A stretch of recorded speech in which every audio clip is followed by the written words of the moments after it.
Hello, my name is Anelisa Anele Buso, and welcome to my online presentation. In this presentation, I would look at the international trends on large-scale assessments. Stay tuned. The objectives. I would look at what large-scale assessments are all about, the value of them in the South African educational environment, and lastly, talk about the value of them in my own educational context. What are large-scale assessments? These are assessments that or rather are designed to measure the students' progress and the effectiveness of the curriculum policy of the country in comparison with other countries worldwide.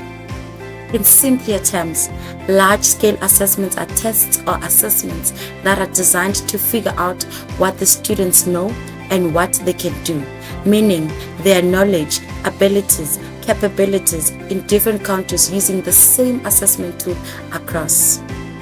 Usually, this is done on selected number of students or learners in a particular school, region, country, or continent.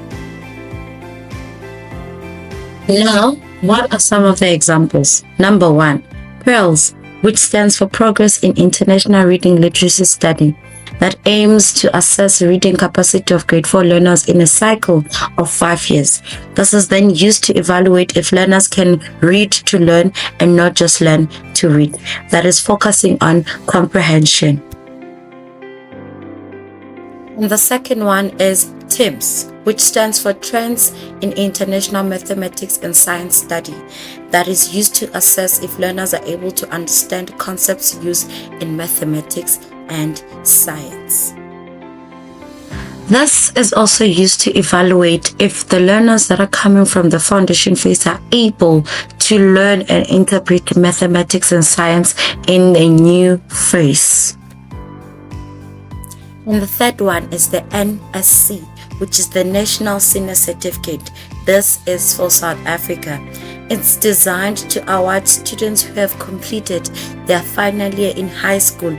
By looking at the number of those who have passed this assessment, it can be used to determine and anticipate how many students then qualify to go to a higher educational institution. This includes the universities and the colleges. And lastly, we have the ELNA, which is also known as the Early Learning Numeracy Assessment.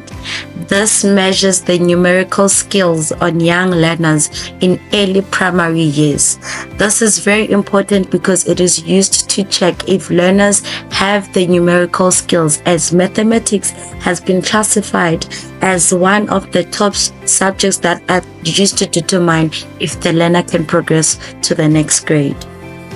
Now, let's look at the value of the large-scale assessment in the South African educational environment.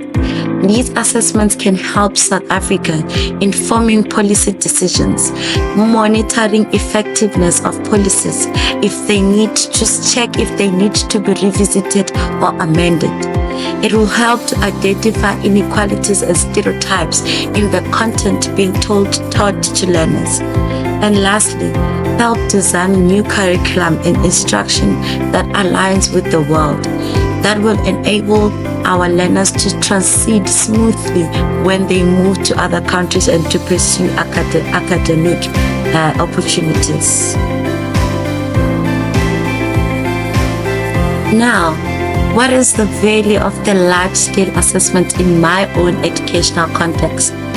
In my opinion, I believe these large-scale assessments are necessary in the educational sector and our country as a whole, though the implementation of them still needs to be fixed. What do I mean by this? I say this because too much inequality is still evident, even though they aim to promote inclusivity. High number of learners are still excluded from these studies, which leads me as a professional to question the truthfulness of the outcomes found and reports compiled. Due to this exclusion, I believe the South African data, when compared to other countries, could be incorrect because of these learners that are being excluded. These learners come from rural schools and some in township schools because the resources and knowledge is being distributed unevenly. In conclusion, large-scale assessments are necessary. With the already existing ones, they can still improve on the implementation because there's a great deal of intentional exposure that we get from these large-scale assessments. And that is the end of the presentation. Thank you.